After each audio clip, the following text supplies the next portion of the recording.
Discipline isn't just about following rules or maintaining rigid schedules. Discipline is about making choices. Every day, every hour, every moment, you're faced with choices.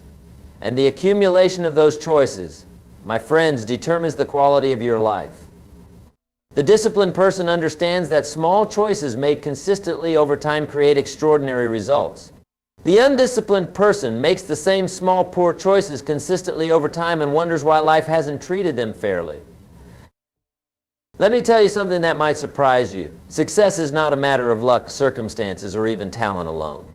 Success is predictable. Yes, you heard me correctly. Success is predictable. When you develop the kind of discipline that makes results inevitable, you remove the element of chance from your equation. You become the architect of your own destiny, the master of your own fate. Think about this carefully. In nature, we see this principle everywhere. The farmer who plants his seeds in the spring, tends to them through the summer, and harvests in the fall. His success is not luck. It's the inevitable result of disciplined action applied consistently over time. The same applies to every area of your life. Your health, your wealth, your relationships, your personal development, all of these respond to the same natural laws. But here's where most people go wrong. They want the harvest without the planting. They want the results without the discipline. They want the destination without the journey. My friends, life doesn't work that way. Life is a series of seasons, and each season requires its own form of discipline. In the season of planting, you must have the discipline to plant. In the season of cultivation, you must have the discipline to tend and nurture. In the season of harvest, you must have the discipline to gather and preserve. Now, let me share with you what I mean by discipline that makes results inevitable. This is not the discipline of force or willpower alone. This is the discipline of understanding, of philosophy, of clear thinking applied to daily action. It begins with a fundamental shift in how you view yourself and your relationship to your goals. The disciplined person understands that they are not a victim of circumstances, but a product of decisions. Every circumstance in your life, every condition you find yourself in, is largely the result of the decisions you've made and the actions you've taken. When you truly accept this responsibility, something magical happens. You realize that if you created your current situation through your decisions, you can create a different situation through different decisions. This realization is both sobering and exhilarating. Sobering because you can no longer blame others for your situation. Exhilarating because you suddenly realize you have the power to change everything. But power without discipline is chaos. Knowledge without discipline is worthless. Good intentions without discipline lead nowhere. So what does discipline look like in practical terms? First, discipline is about doing what you know you should do, when you should do it, whether you feel like it or not. Let me repeat that because it's crucial. Discipline is doing what you know you should do when you should do it, whether you feel like it or not. Most people operate on feelings. They do what they feel like doing when they feel like doing it. The disciplined person operates on principle and commitment, not on feelings. Consider the successful business person. They don't make calls only when they feel like it. They don't attend meetings only when they're in the mood. They don't work on their business plan only when inspiration strikes. They have disciplines, routines, systems that they follow regardless of how they feel. And because they do what unsuccessful people won't do, they get to have what unsuccessful people don't have. The same principle applies to health. The disciplined person doesn't exercise only when they feel energetic.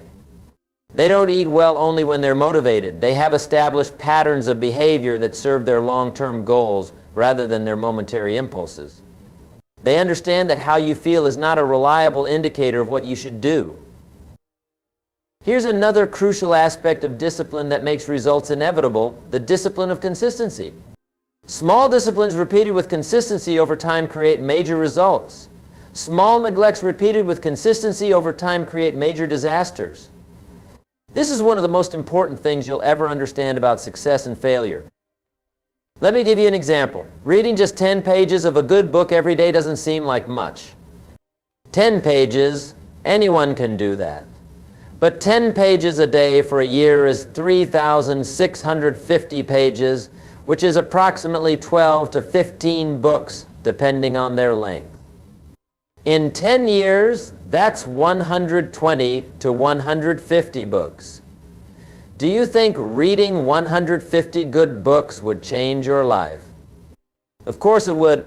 It would transform your thinking, expand your vocabulary, increase your knowledge, and develop your mind in ways you can't even imagine. But here's the key: it's not the single act of reading 10 pages that changes your life. It's the discipline of reading 10 pages every day, consistently without fail, that creates the transformation. The magic is in the consistency, not in the single act. The same principle applies to saving money. Saving $50 a month may not seem significant, but $50 a month, invested wisely and allowed to compound over 20 years, can become a substantial sum. The discipline isn't in saving $50 once, it's in saving $50 every month without fail. This is why discipline makes results inevitable. When you commit to consistent action over time, the law of compound growth begins to work in your favor. Your efforts begin to build upon themselves. Your skills improve. Your knowledge expands.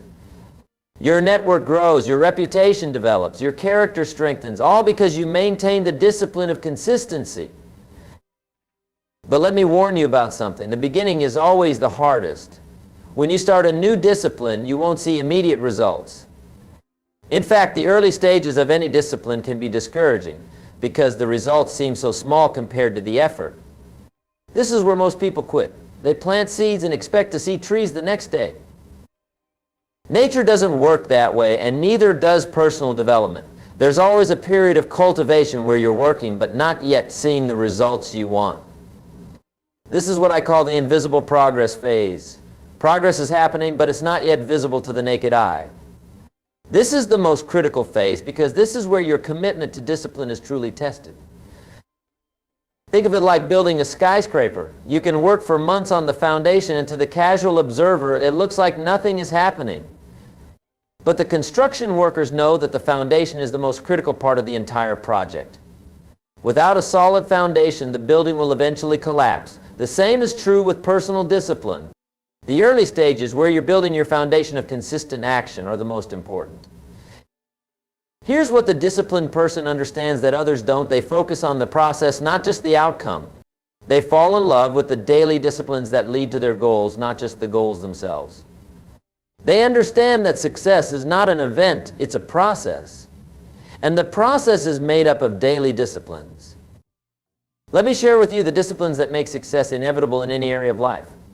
First is the discipline of clear thinking. Most people don't think clearly about what they want or how to get it. They have vague wishes instead of clear goals. They have good intentions instead of specific plans. The disciplined person takes time to think clearly about their objectives, their strategies, and their daily actions. Clear thinking leads to clear goals, and clear goals lead to clear plans, and clear plans lead to clear actions. This is the progression that makes results inevitable. But it all starts with the discipline of taking time to think clearly and specifically about what you want to accomplish. The second discipline is the discipline of learning. In our rapidly changing world, what got you here won't get you there. The person who stops learning stops growing. The person who stops growing starts dying. Not physically, perhaps, but intellectually, emotionally, and professionally. The disciplined person commits to lifelong learning.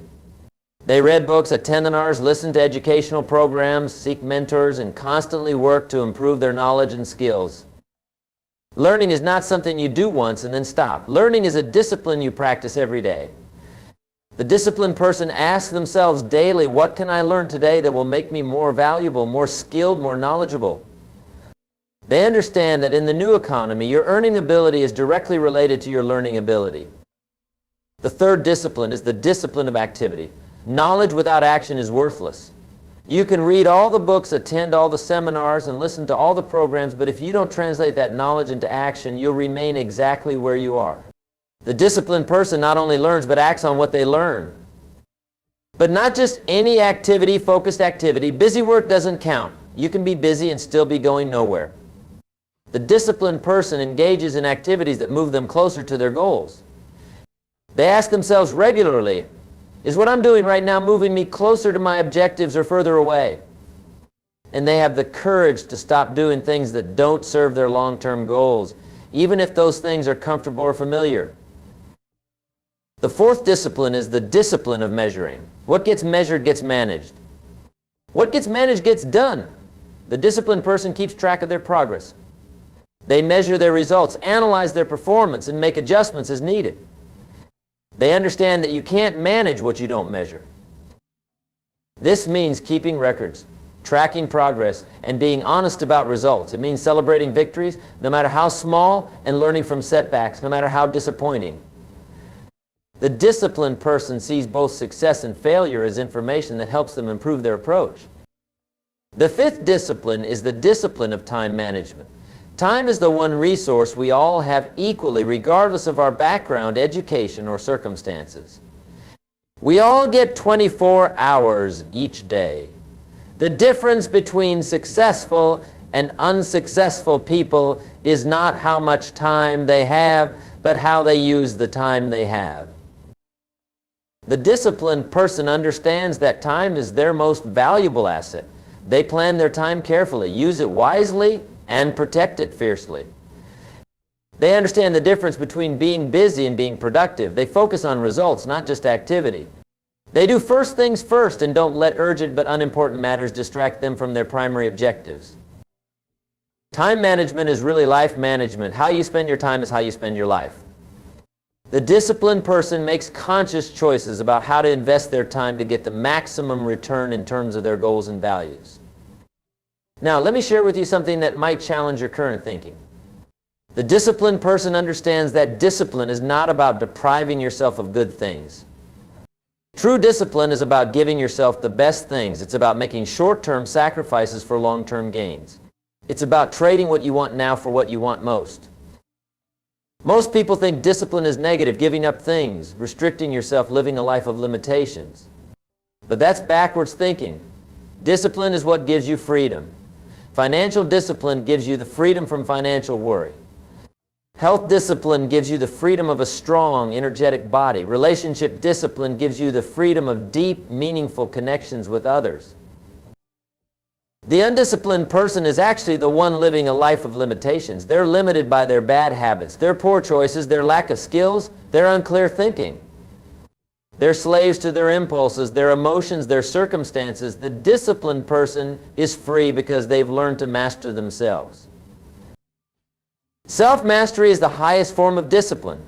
It's learning to be your own best friend instead of your own worst enemy. It's developing the ability to do what's right instead of what's easy. It's creating the power to choose your response to any situation instead of simply reacting. Here's something else the disciplined person understands. Discipline is a skill that can be developed. You're not born disciplined or undisciplined. You become disciplined through practice, just like you become good at anything else through practice. Every time you do what you said you would do, you're practicing discipline. Every time you keep a commitment to yourself, you're building your discipline muscle. Start small if you must, but start. Maybe it's making your bed every morning. Maybe it's reading for 15 minutes each day. Maybe it's taking a walk every evening. The specific discipline doesn't matter as much as the practice of discipline. As you succeed with small disciplines, you build the confidence and capability to tackle larger ones. This is why I often say success is a few simple disciplines practiced every day. It's not about making dramatic changes all at once. It's about making small, consistent improvements that compound over time. The person who improves just 1% each day will be 37 times better at the end of 1 year. That's the power of discipline, consistent improvement. But here's what you must understand about discipline. It requires a strong enough why. Your reasons for being disciplined must be stronger than your reasons for giving up. When your why is weak, your discipline will be weak. When your why is strong, your discipline will be strong. Most people have weak reasons for success and strong reasons for failure. They have weak reasons to exercise and strong reasons to skip it. They have weak reasons to save money and strong reasons to spend it. They have weak reasons to learn and strong reasons to watch television instead. The disciplined person has developed strong reasons for doing what needs to be done. They've connected emotionally with their goals. They visualize the consequences of both success and failure. They've made their future so compelling that present sacrifices seem small in comparison. Your why must be personal and emotional, not just logical. Logic alone won't sustain you through the difficult times. But when you have emotional reasons, when you think about the kind of life you want to live, the kind of person you want to become, the kind of example you want to set, the kind of legacy you want to leave, then you have the fuel for sustained discipline. Let me tell you about the compound effect of discipline. When you maintain disciplines in one area of your life, it begins to affect other areas as well. Success breeds success. Good habits reinforce other good habits. The discipline you develop in your health program will help you in your business. The discipline you develop in your learning will help you in your relationships. The discipline you develop in managing your time will help you in managing your money. This is because discipline is fundamentally about developing your character, and character is indivisible. You can't be disciplined in one area and completely undisciplined in another without it affecting your overall effectiveness. The habits of thinking and acting that create success in one area will naturally spill over into other areas of your life. But the opposite is also true. Lack of discipline in one area tends to breed lack of discipline in other areas. If you can't discipline yourself to maintain your health, it becomes easier to accept lack of discipline in your finances. If you can't discipline yourself to keep learning and growing, it becomes easier to accept mediocrity in your career. This is why developing discipline is so crucial. It's not just about achieving specific goals, it's about becoming the kind of person who can achieve any goal they set their mind to. It's about developing the character and capabilities that make success inevitable in whatever you choose to pursue. Now, let me address something that stops many people from developing discipline. They think it's too late to start. They look at their past failures, their current circumstances, their age, their limitations, and they conclude that discipline won't work for them. They think discipline is for other people, younger people, smarter people, people with more advantages. That's simply not true. It's never too late to start developing discipline. I've seen people transform their lives in their 60s, 70s, and beyond through the power of disciplined action. Age is not a barrier to discipline. It's often an advantage because with age comes wisdom about what really matters. The key is to start where you are with what you have and do what you can. You don't have to be perfect. You just have to begin. Every expert was once a beginner. Every professional was once an amateur. Every oak tree was once an acorn that held its ground. Here's what I want you to understand about discipline and results. The results you get will be in direct proportion to the discipline you maintain. You cannot have great results with poor discipline, and you cannot have poor results with great discipline, not over the long term. The law of cause and effect is absolute. Disciplined actions produce predictable results. This is why I say that when you become so disciplined that results become inevitable, you enter into partnership with the fundamental laws of success. You stop fighting against these laws and start working with them. You stop being surprised by your results because you understand the connection between your actions and your outcomes. Think about the most successful people you know or have read about. What do they have in common? They all have disciplines. They all have routines, habit systems that they follow consistently. They don't leave their success to chance or hope or luck. They create conditions that make success inevitable through disciplined action applied over time. The entrepreneur has disciplines around planning, execution, and follow through. The athlete has disciplines around training, nutrition, and recovery. The artist has disciplines around practice, creation, and improvement. The parent has disciplines around patience, consistency, and love. Whatever field you choose, success in that field requires specific disciplines. But here's something interesting I've observed. The specific disciplines may vary from field to field, but the principle of discipline remains the same. The person who learns to be disciplined in one area can transfer that skill to any other area they choose to focus on. Discipline is portable. It's a skill that serves you wherever you go and whatever you do. This is why developing discipline is one of the best investments you can make in yourself. Unlike external assets that can be lost or taken away, discipline becomes part of who you are. It's an internal asset that appreciates over time and pays dividends for the rest of your life. Let me share with you some practical strategies for developing discipline that makes results inevitable. First, start with your morning routine. How you start your day sets the tone for everything that follows. The disciplined person has a morning routine that prepares them mentally, physically, and emotionally for the day ahead. This might include exercise, meditation, reading, planning, or any combination of activities that energize and focus you. The specific activities matter less than the consistency of doing them. When you begin each day with disciplined action, you build momentum that carries through the entire day. Second, develop the habit of planning. Planning is a discipline that multiplies the effectiveness of all your other disciplines. When you take time to plan your day, your week, your month, your year, you're investing time that pays enormous dividends in productivity and results. Planning forces you to think about your priorities, allocate your time wisely, and anticipate potential obstacles. It transforms you from someone who reacts to circumstances into someone who creates circumstances. It's the difference between drifting and navigating. Third, learn to say no to good things so you can say yes to great things. This is perhaps one of the most difficult but important disciplines to develop. Every yes to one thing is a no to something else. The disciplined person understands this and makes conscious choices about where to invest their time, energy, and attention. This means saying no to activities that don't serve your long-term goals, even if they're enjoyable in the moment. It means saying no to people who drain your energy without adding value to your life. It means saying no to opportunities that distract you from your primary objectives.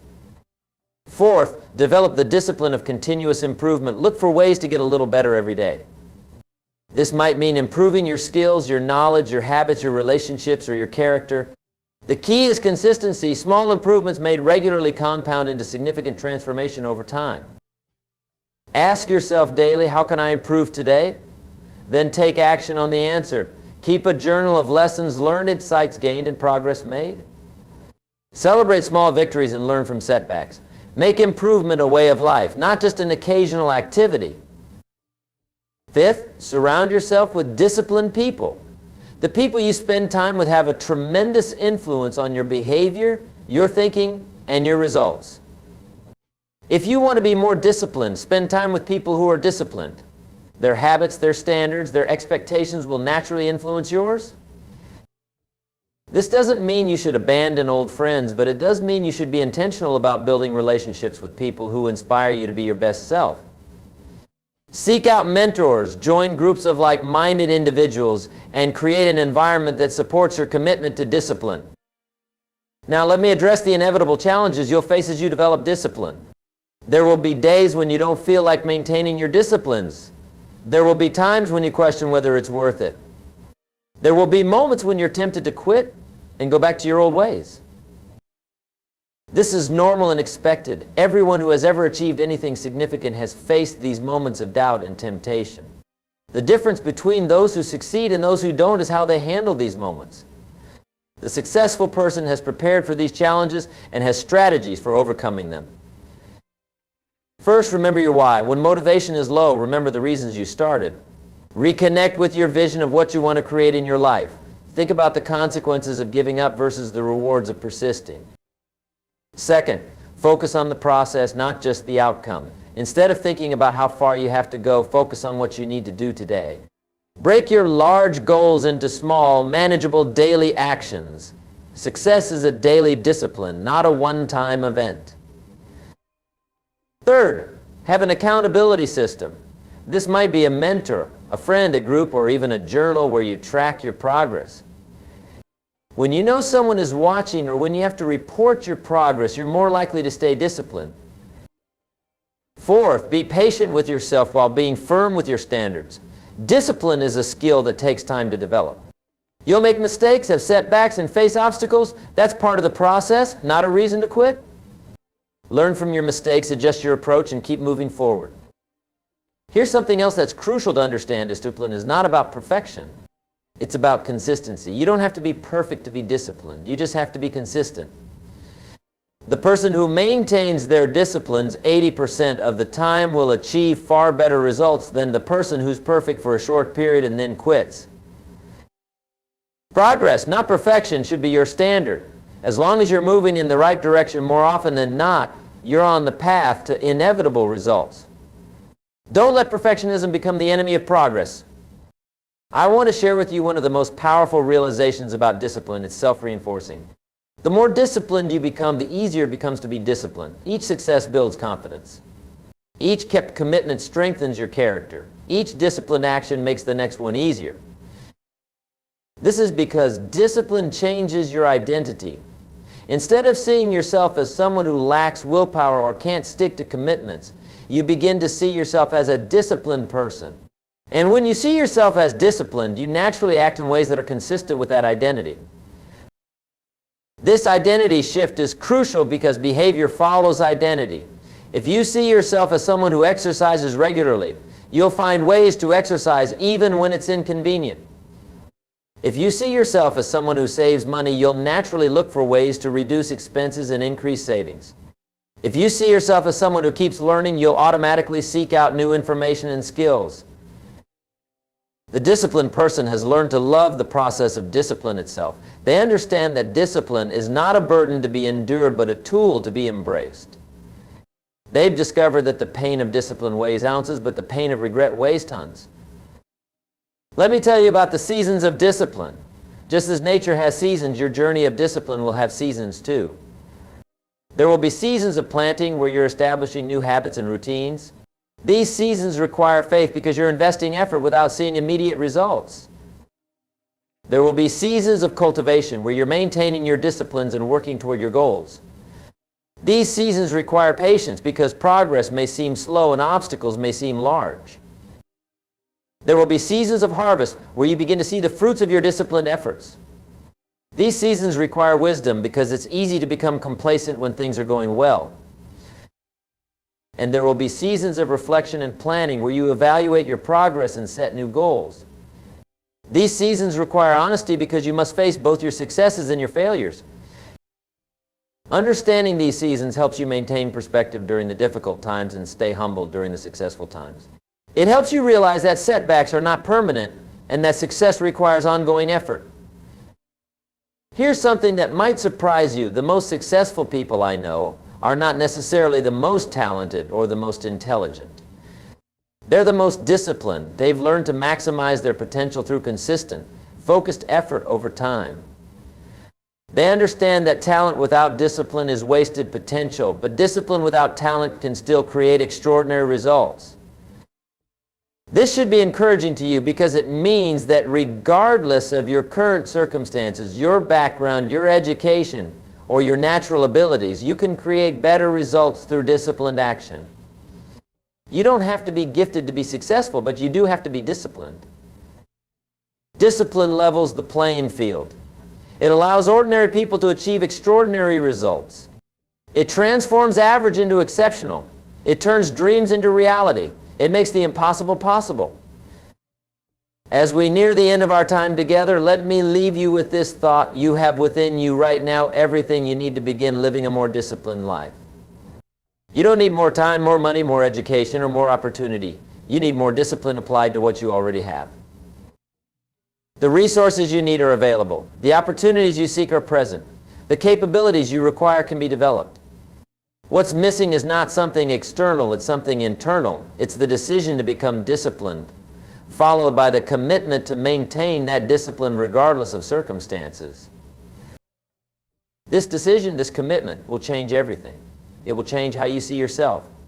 It will change how others see you. It will change your daily experience. It will change your results. It will change your life. But remember, discipline is not a destination, it's a journey. It's not something you achieve once and then stop. It's something you practice daily for the rest of your life. The good news is that the longer you practice it, the easier it becomes and the better your results become. Start today. Start now. Choose one area of your life where you want to see better results and commit to the daily discipline that will create those results. Don't wait for motivation. Don't wait for the perfect time. Don't wait for better circumstances. Start where you are with what you have and begin the journey toward inevitable results. Your future self is counting on the decisions you make today. Your dreams are waiting for the discipline you develop now. Your potential is calling for the commitments you make in this moment. Be so disciplined that results become inevitable. Make this your new standard, your new way of life, your new identity.